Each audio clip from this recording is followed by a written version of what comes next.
Amigos, meu nome é Vinícius Talon e o que são os crimes virtuais ou digitais? De início, quero destacar que há uma certa celeuma sobre qual seria o conceito correto, qual seria a expressão correta. Seria correto falar em crimes virtuais ou crimes digitais?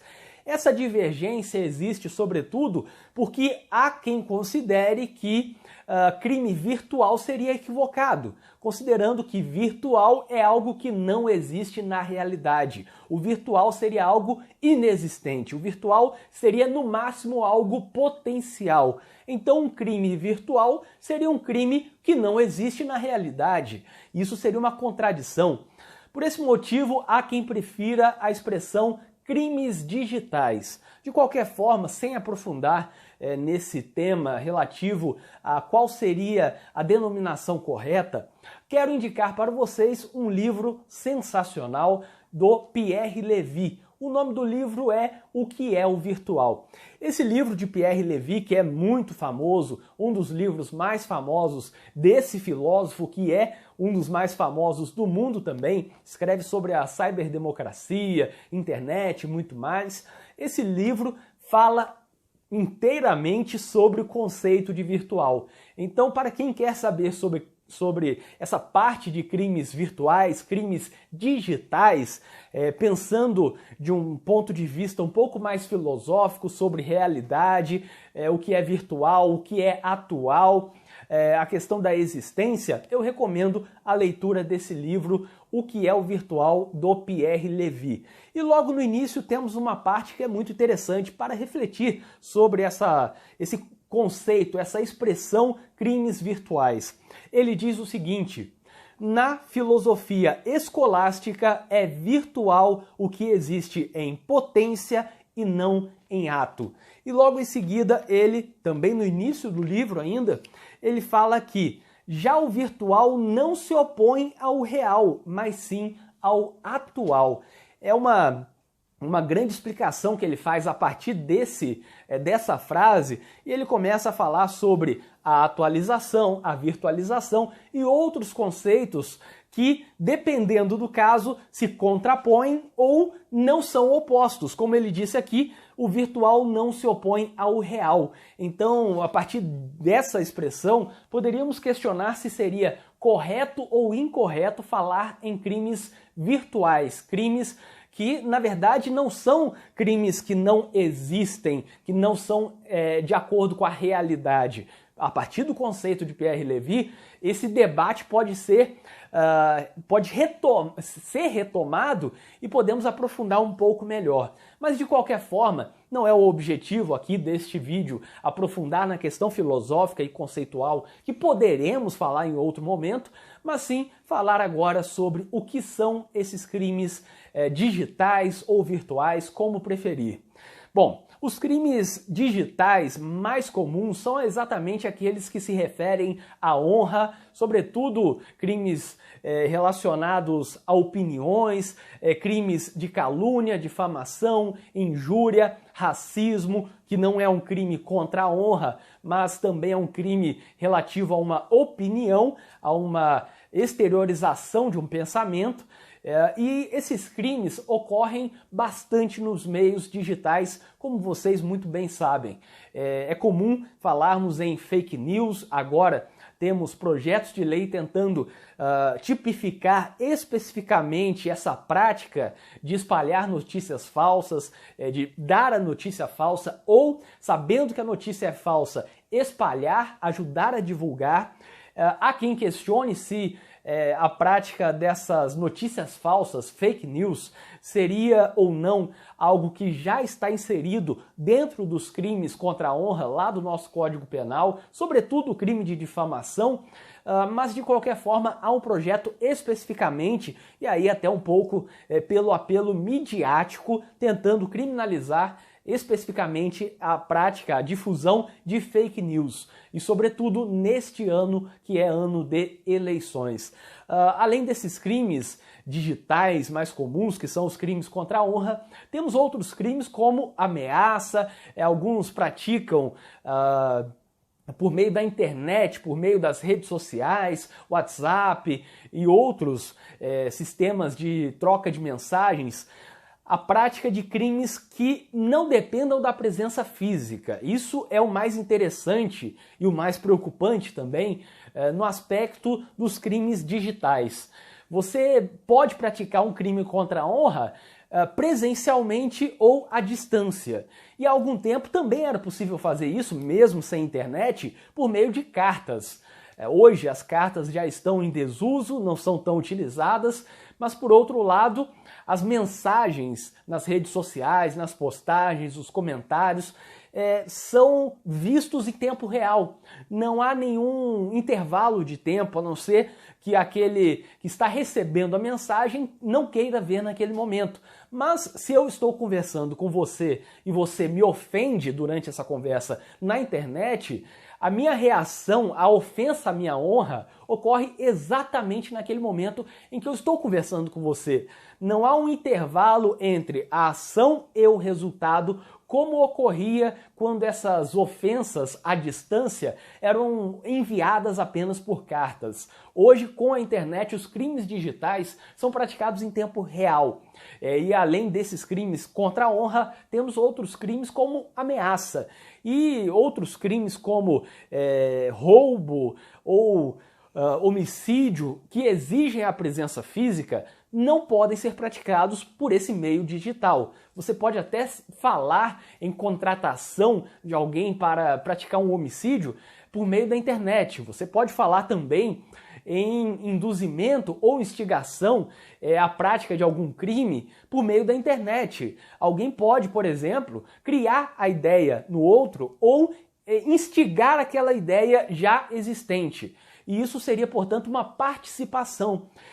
Apesar de ainda não termos como imaginar a execução propriamente dita de um crime desses que exige a presença física, como roubo, como homicídio, já é possível imaginar, se não é possível imaginar a parte da execução do verbo subtrair com violência ou grave ameaça ou matar, se isso ainda não é possível, já é possível a participação pela internet. Basta que alguém induza uma outra pessoa ou instigue ou preste um auxílio, fornecendo, por exemplo, plantas do imóvel, fornecendo meios para a pessoa conseguir executar o crime. Basta isso para ser partícipe. E será partícipe em um crime que não é praticado no meio digital, mas a participação se deu pelo meio digital. A influência ocorreu pelo meio digital. E isso é algo que vem desses novos tempos, desses tempos em que a internet já não é mais uma novidade. Para quem está agora com 5 anos, 10 anos de idade, alguns com 12, 15 anos, eles acabaram crescendo com a internet, não tiveram um momento na vida em que não tivesse a internet e viram isso como algo comum. O mundo deles é tanto mundo digital como o mundo físico. E é aí que o crime também se espalha para esse novo mundo ou essa nova extensão de um mundo que sempre existiu.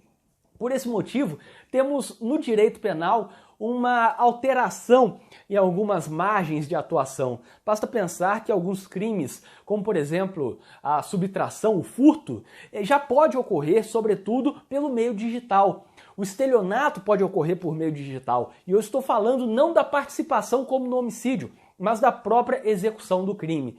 E outra modalidade muito comum de prática de crime pelo meio digital são exatamente aqueles golpes, como a invasão de contas bancárias, do internet bank, com posterior subtração de valores, ou qualquer outra coisa que possa ser feita como a retirada de valores de alguma conta, de algum local, ou até causar o prejuízo, causar um dano em um site, causar algum tipo de prejuízo a alguém.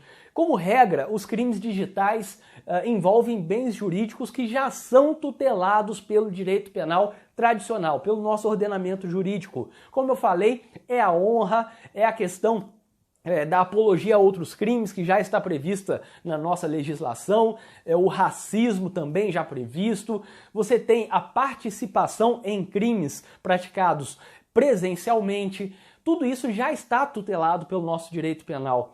Mas, além disso, novas práticas começam a surgir, como o cyberbullying, que é uma prática de uma intimidação de alguém pelo meio digital.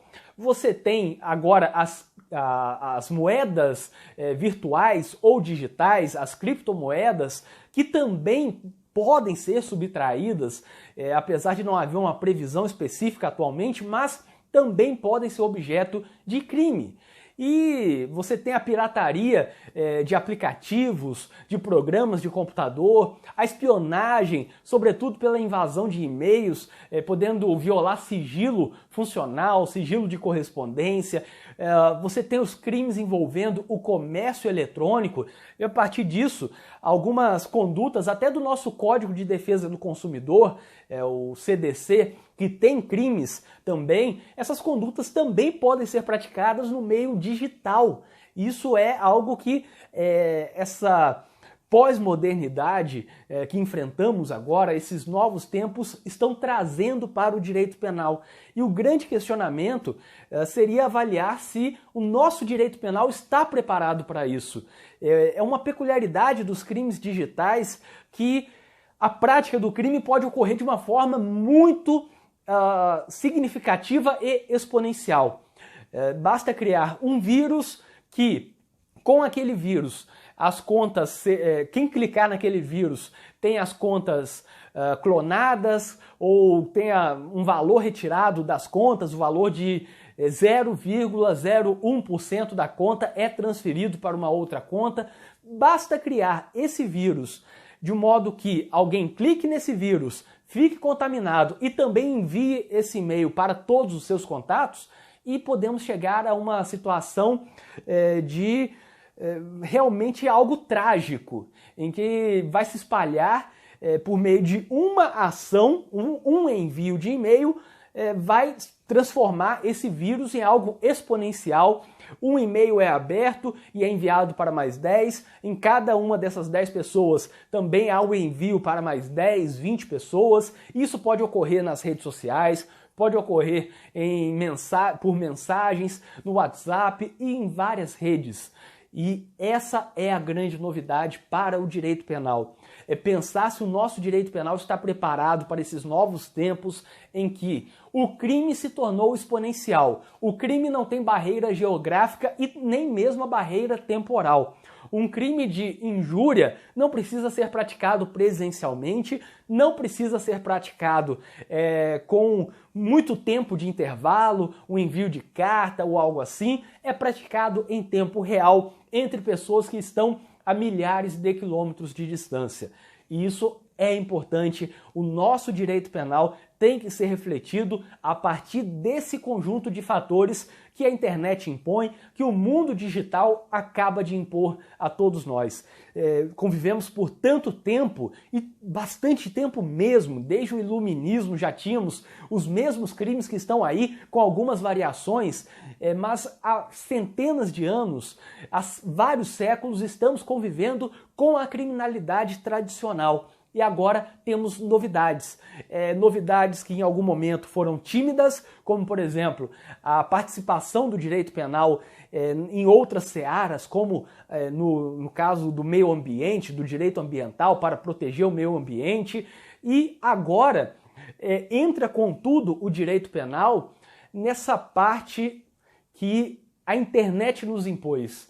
É algo que, se passamos vários séculos sem nenhum questionamento, agora vamos ter que fazer um questionamento sério, uma reflexão muito séria sobre a preparação do nosso direito penal. Se começamos ou não a alterar questões dogmáticas para adequar ao direito penal. Questões relativas à lei penal no espaço, à lei penal no tempo, questões relativas ao concurso formal de crimes, se vai haver uma nova figura, por exemplo, para o concurso formal de crimes quando uma ação envolver vários resultados por meio de vírus. Isso é possível de ser implementado e pensado, obviamente.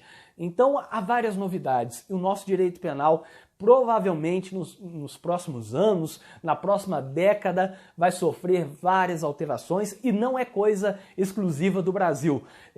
Nesse ponto, nós não somos os inventores desse problema. É algo que o mundo inteiro vai sofrer a partir dessas moedas digitais, de tudo que está acontecendo, teremos novos questionamentos. Então, pessoal, eu espero que vocês tenham gostado deste vídeo e reflitam sobre esse assunto. E se você gostou desse vídeo, inscreva-se aqui no canal e ative as notificações, porque assim você saberá sempre que for lançado um vídeo novo aqui no canal. Eu tenho lançado vídeos diariamente sobre penal, processo penal, execução penal. Então, se você se inscrever e ativar as notificações, saberá sempre que for lançado um vídeo novo aqui no canal. E para quem tiver interesse, eu deixarei na descrição deste vídeo um link com várias coisas úteis, como por exemplo, grupo com criminalistas do Brasil inteiro, além de artigos, vídeos, contato para palestras, cursos em que eu leciono, livros de minha autoria e muito mais. O link está na descrição deste vídeo e até o próximo vídeo.